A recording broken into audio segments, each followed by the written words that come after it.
The Tennessee Titans tank job is on, and it's the right thing to do. That and more on today's edition of Locked On Titans.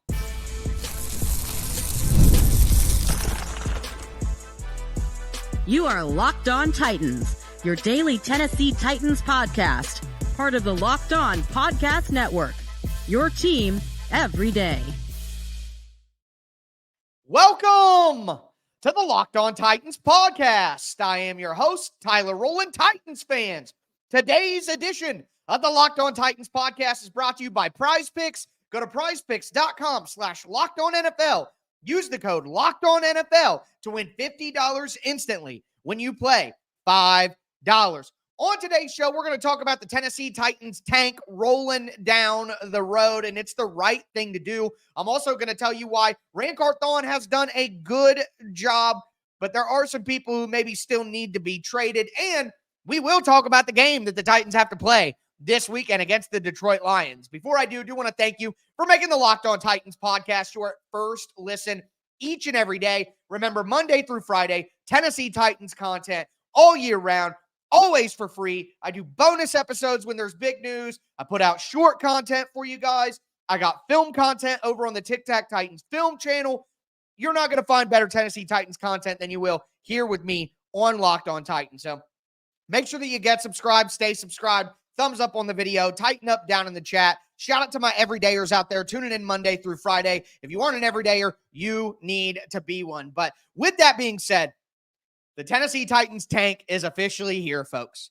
I did an emergency episode going over the DeAndre Hopkins trade when it happened on Wednesday morning. I put out a short video on all social media platforms going over the Ernest Jones trade, but I just wanted to dive into those trades just a little bit more. So DeAndre Hopkins goes to the Kansas City Chiefs. We do now know the conditions of that pick. It's a 5th-round pick, but it's going to be a 4th-round pick if DeAndre Hopkins plays 60% of the snaps available for the Kansas City Chiefs on offense, and if the Kansas City Chiefs go to the Super Bowl. That's just go to the Super Bowl, not win the Super Bowl. Look, I know that those are maybe tough qualifications to meet. I mean, we need Kansas City to go to a Super Bowl for a 3rd year in a row. That's a very, very tough thing to do and has not happened very often in NFL history. But at the end of the day, I think that it's still pretty likely. I know that Baltimore looks good. I know that Houston looks good, but I'm not betting against Kansas City at this point in time. They haven't even played well this year, and they're undefeated. So I like that trade. And I'll reiterate once again, DeAndre Hopkins is going to be 33 years old. DeAndre Hopkins has a partially torn MCL. DeAndre Hopkins was on the last year of his contract and was not coming back to the Tennessee Titans, especially after the season that they're having right now. So the question becomes for people who did not like the DeAndre Hopkins trade, would you rather lose DeAndre Hopkins for nothing just to keep him on the team for the rest of the year? Or would you rather get something? That's really what it comes. Maybe you don't like the 5th-round pick. Maybe you don't like the conditional for it. Maybe you don't like any of that. But is that better than nothing? Because the Tennessee Titans would have gotten nothing for DeAndre Hopkins, just like they got nothing from Derrick Henry. And we aren't getting some final DeAndre Hopkins send-off game. He doesn't have that emotional pool within the fan base like Derrick Henry did. It's not even the same. So, again, I know that it sucks that the Titans are 1-5 and they got to tank and they got to sell assets off in the middle of the season. A lot of people are so frustrated with the Titans' record and current situation that they're just going to be mad about whatever the Titans do. But at the end of the day, this was the right move to make for the Titans. Could they have gotten more? Could they have gotten less? Ran Carthon isn't going to accept the trade when he could get something better from somebody else. That's just not how it works, folks. This is clearly the best deal that the Titans were going to get. The fact that they can get a 4th-round pick potentially out of DeAndre Hopkins is fantastic. And I'll remind you, a lot of people hated the Kevin Byard trade and said, oh, the Titans suck at drafting. What are they going to get with a 5th and a 6th-round pick? Well, they got Jarvis Brownlee Jr., who's going to be a starter for the next 5 years at cornerback. So remember, Ran Carthon is a good drafter. Ran Carthon is a good drafter. And we're going to talk about Ran Carthon here in just a moment. But now I want to shift gears and talk about that Ernest Jones trade. Because if you didn't like the DeAndre Hopkins trade, fine. But there is no way in the world that people do not like the Ernest Jones trade. And quite honestly, I haven't seen anybody say that they didn't like the Ernest Jones trade. I haven't even seen that. And I see a lot of reactions online. Okay. So the Ernest Jones trade was honestly a master move by Ran Carthon. Of course, it would have been better if the Titans were good and they keep Ernest Jones, who's a good player. Fine. If you want to pout and say that, then go ahead. But look what Ran Carthon did with this. He traded a 5th-round pick for Ernest Jones and then traded Ernest Jones for a 4th-round pick and a 6th-round pick in 2026 and Jerome Baker. So Ran Carthon took a 5th-round pick and turned it into a 4th, a 6th in 2026, and another starting linebacker. Is Jerome Baker as good of a player as Ernest Jones? No, he's not. But Ernest Jones is going to get a big extension. That's Ernest Jones got traded away from the Rams because he wanted a big extension from the Rams, and the Rams didn't want to give it to him. Well, the Titans didn't want to give it to him either. So you get Jerome Baker, who is a better pass coverage linebacker. And one of the problems that the Titans have been having is Ernest Jones and Kenneth Murray, neither of them are good in pass coverage. They're very similar linebackers who have similar skill sets. Ernest Jones is the better player, but neither of them are very good in coverage. And the Titans were getting killed over the middle of the field. So now you take your 5th-round pick and turn it to a 4th-round pick. That in itself, if Ran Carthon traded Ernest Jones with a 5th-round pick and then traded him a month later for a 4th-round pick, you have changed your 5th-round pick to a 4th-round pick for nothing. That's a great move in itself.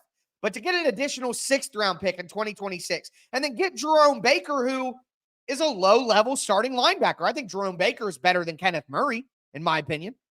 So just an absolute fantastic trade for Ran Carthon. And if you want to fall on the grocery store floor and throw a temper tantrum because the Titans are 1-5, so no matter what happens, you're going to be mad about it, then fine. But objectively speaking, this move by Ran Carthon and the Ernest Jones transactions are absolutely fantastic. So I don't see how anybody can hate on that move. That was a great flip by Ran Carthon there. And again, it leads me to my next point. Ran Carthon is doing a good job. Like, I just don't understand how you could say that Ran Carthon is doing a bad job. And I'm going to tell you why right now. Before I do want to let you guys know that today's episode is brought to you by Prize Picks. Prize Picks is the best place to play daily fantasy sports. It's so simple, it's so easy, and it is so much fun. That's why they have over 10 million members and have awarded billions of dollars, with a B, billions of dollars in winnings. Prize Picks makes daily fantasy sports accessible to everyone. It's so simple. All you do is pick more or less. I love Prize Picks. Again, you pick 2 to 6 players. You say whether those players are going to do more or less than the Prize Picks projection. And if you hit, you can win up to 100 times your money. Make sure that you download the Prize Picks app today. Use the code LOCKEDONNFL to get $50 instantly after you play your first $5 lineup. Download the Prize Picks app today. Use the code LOCKEDONNFL. You're going to get $50 instantly after you play your first $5 lineup. It's Prize Picks. Run your game. Also want to let you guys know that today's episode is brought to you by the pre-alcohol drink from Zbiotics. Pre-alcohol probiotic drink by Zbiotics is the world's first genetically engineered probiotic. It was invented by PhD scientists to tackle rough mornings after drinking. Here's how it works. So when you drink, alcohol gets converted into a toxic byproduct in your gut. It's this toxic byproduct, not dehydration, that's to blame for your rough next day. Pre-alcohol produces an enzyme that breaks down the byproduct. Just remember to make Zbiotics your first drink of the night, then drink responsibly, and you'll feel your best tomorrow. I used the pre-alcohol drink from Zbiotics before I played a long day of golf on a Saturday recently. had a couple of beverages while I was playing. And then the next day when I woke up, I had to cover all the NFL games all day, and I felt absolutely great. So step 1, drink pre-alcohol. Step 2, drink responsibly. Step 3, enjoy your tomorrow. Go to Zbiotics.com/LockedOnNFL to learn more and get 15% off your first order when you use the code LockedOnNFL at checkout. Zbiotics is back with a 100% money-back guarantee. So if you're unsatisfied for any reason, they'll refund your money. No questions asked. Remember, head to Zbiotics.com/LockedOnNFL and use the code LockedOnNFL at checkout for 15% off.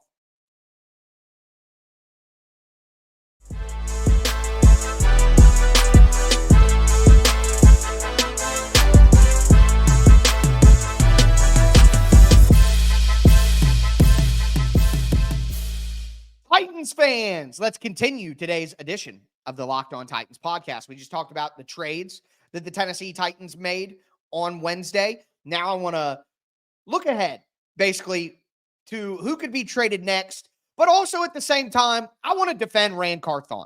All right, and we're going to talk about the Titans game against the Detroit Lions towards the end of the show, but at the end of the day, let's be real. The Titans aren't beating the Lions this week. And what they do from here and the state of the team, that's much more important conversation at this moment in time. So with that being said, Ran Carthon is doing a fine job. Is he doing a great job? Is everything hitting and every move that he makes turns to gold like he's Midas? No, it's not. But Ran Carthon is doing a good job. Okay, let me explain this. You have to keep in mind, a lot of people just look at, is L'Jarius Sneed playing well? Is Calvin Ridley helping? Nope, moves didn't work. Ran Carthon sucks.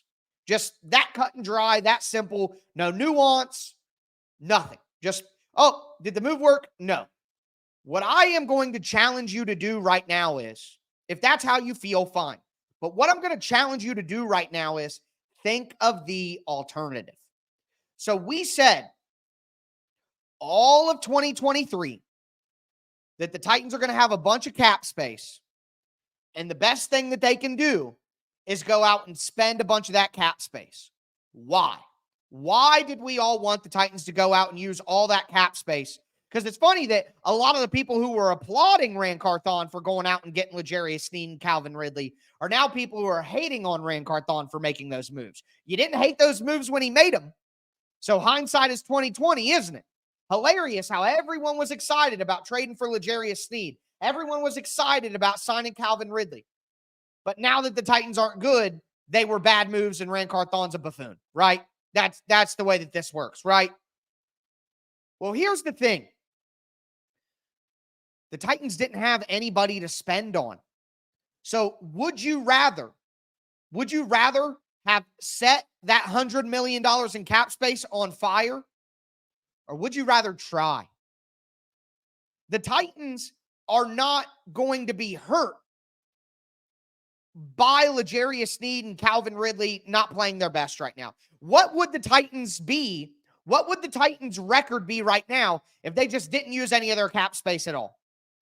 If they just never signed, if they never traded for L'Jarius Sneed, they never signed Calvin Ridley. If the Titans made no moves whatsoever and they just sat on all their cap space and didn't do anything, do you think their record would be better?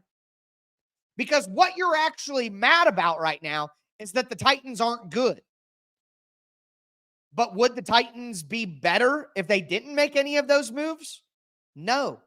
The problem is that John Robinson ruined 3 or 4 straight drafts in a row. He was terrible for 3 at minimum, 3 drafts in a row, and he traded A.J. Brown. And now the Titans are trying to dig out of that hole. The reason that it's not typically a good thing to spend on free agents is because then you let some of your homegrown players have to leave because you spent money on outside free agents. That is the downside. But the Titans don't have anyone to pay.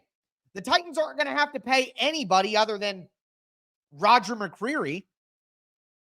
In the next 2 years, there is no one to pay. 2022's draft class, terrible. 2021, 2020, all terrible. There's no one to pay. So you have $67 million or $100 million in cap space. And a lot of you are acting like they should have just not spent it. Well, they would still be a terrible football team right now. At least Ran Carthon tried. He tried to go out there and make moves to make this team better. It doesn't look like it's working right now. But the alternative to spending the money is not spending the money. And if they didn't spend the money, they would still be bad. It's not like there was some incredible free agent on the market for the Titans to go and get that would have made them great all of a sudden. The way you build a great team in the NFL is to draft and develop. And if you go back into the summertime, I had this conversation. I said, what if these things don't work? What if all the free agent signings don't work? What if they don't work? Well, what's the downside? The Titans would be bad all the same because John Robinson screwed the team for 3 years, and Ran Carthon's got to dig out of that hole and rebuild the roster. The quickest way to rebuild the roster is to try to get some free agents to work. But if they don't work, the Titans would have been bad all the same. So for 2 years, Ran Carthon has the ability to spend free agent money and see if it works. And if it doesn't work, then it doesn't work. But they would have been bad if they didn't spend the money. Ran Carthon is going to need this draft and the next draft to get this team back to where it was before and build it the right way. He tried the shortcut way, and it doesn't look like it's working. But there is no downside to the shortcut way because the Titans aren't going to lose any of their young players because there's no one to pay. So I just don't understand. And then you look at the draft. What's most important from a general manager in the NFL is drafting. Peter Skoronski, Tajay Spears, Josh Wiley. Then you come to this year. J.C. Latham, Tavondre Sweat, Jarvis Brownlee Jr. Some people don't watch other football teams. They just watch the Titans, and that's the only football that they watch. Jaquan Jackson isn't Dante Hall, but he's been a solid returner that has fixed this team's returner problem. We still have faith that Cedric Gray and James Williams can turn into good players. Do you forget the preseason when we were all excited about James Williams? Like, I don't know. I guess I do see some of you are just so mad that the Titans are bad that you're going to blame everybody. You're going to say everyone sucks, fire everybody, everyone's terrible. But it's just not reality. Ran Carthon has done a good job drafting. Ran Carthon has made some really nice trades. Ran Carthon has restacked the cupboard with draft picks. So some of the free agent deals don't look like they're working right now. Okay. What about next year?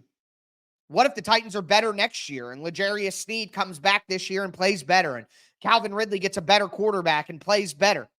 Then what do you say? And some of you guys are in my comments saying some highly questionable things about Ran Carthon, bringing some things about him as a person into the picture that honestly just make you racist. I'm not saying everybody who's mad at Ran Carthon is a racist, but I have people in my comments call him, he's lazy, black lazy guy. Like, that's absurd. You guys are disgusting. That is disgusting, quite honestly. And I hate bringing up stuff like that on the show, but it's so disgusting. If you're in my comments saying stuff like that, I'm going to ban you. I've given you this warning. Like, just disgusting stuff.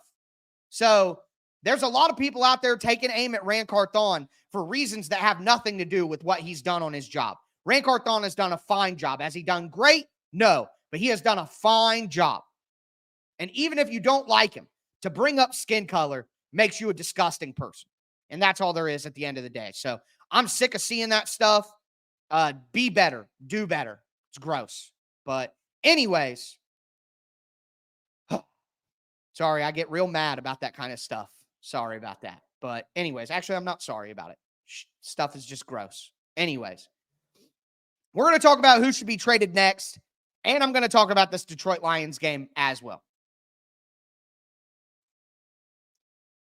Before I do want to let you guys know that today's episode is brought to you by FanDuel Sportsbook. Hey, Titans fans.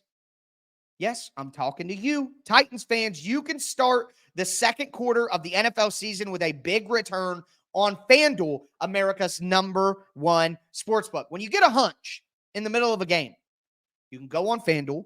You can check out the latest stats. You can view live play-by-play information and so much more on the same exact page where you place your bets.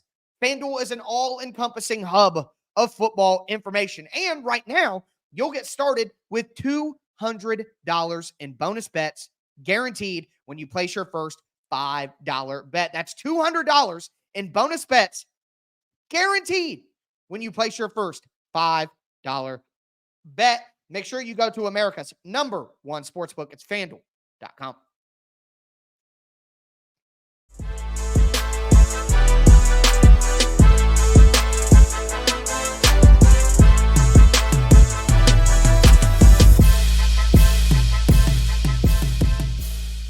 Titans fans, let's cap off today's edition of the Locked On Titans podcast. I talked about the Tennessee Titans trades that they made, talked about why I think Ran Carthon is doing a fine job at general manager, and him being on the hot seat or anything like that is just angry, overreactionary fans who want short-term gratification. We got to talk about this game, though. The Titans travel to Detroit to take on the Detroit Lions in Week 8.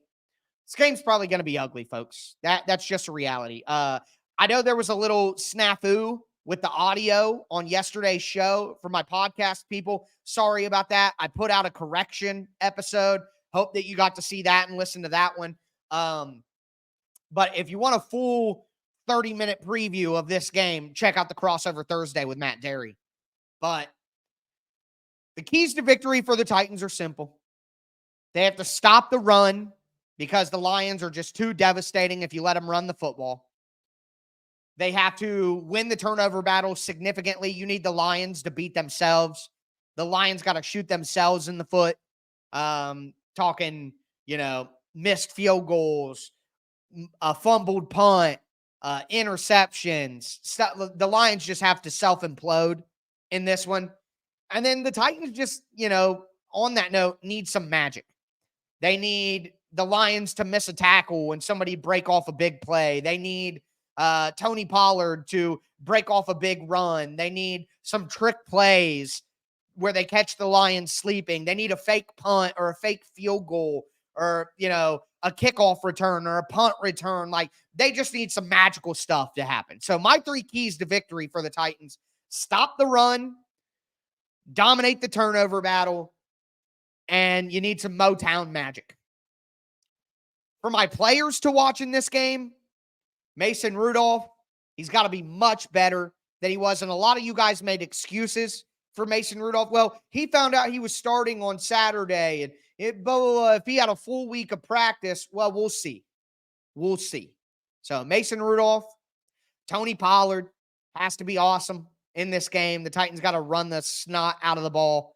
And then on defense, Kenneth Murray. Sam Laporta and Amon-Ra St. Brown will dominate the middle of the field if Kenneth Murray and Jack Gibbons and maybe Jerome Baker plays. Denard Wilson said he might.